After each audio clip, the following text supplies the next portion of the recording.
இயற்கை பூமி YouTube channel Kannan. இங்கே பார்த்துக்கிட்டிங்களா, நம்ம கால்நடைகள் ஆடு மாடு இந்த நிலங்களில் மேயுது.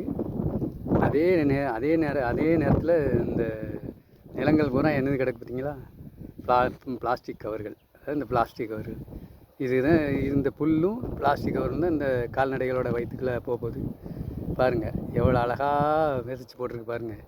ஒரு நேரங்களில் வந்து அதாவது மாட்டுச்சாணியெல்லாம் குமிக்கிறதுக்கு, அதாவது தொழுக்குழி, எங்கள் ஊரில் நாங்கள் சொல்லுவோம் தொழு குழின்னு சொல்லுவோம், அல்லது எருக்கடங்குன்னு சொல்லுவோம். அங்கெல்லாம் நாங்கள் தொழு உரத்தை சேமித்து வச்சு நிலங்களுக்கு நாங்கள் கொண்டு இந்த மாதிரிக்கே கோடை காலத்தில் கொண்டு நிலத்தில் பரப்புவோம்.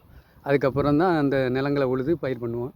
ஆனால் இன்றைக்கி நம்ம நிலங்களில் வீசப்படுற பூராமே இந்த பிளாஸ்டிக் கவர் தான். இதில் தான் இந்த கால்நடைகள்லாம் ஆடு மாடெலாம் மேயுது பாருங்கள், எவ்வளோ அழகாக மேயுது பாருங்கள். இதில் எப்படியும் பாதி அது வயிற்றுக்குள்ளே போயிடும். என்ன செய்ய, இதுதான் இன்றைய நிலைமை. இதை கொஞ்சம் சிந்தித்து பார்க்கணும். இந்த மாதிரிக்கே கவர்கள் இப்படி நாடு பூரா பல லட்சம் மெட்ரிக் டன் பறவை கிடக்கு.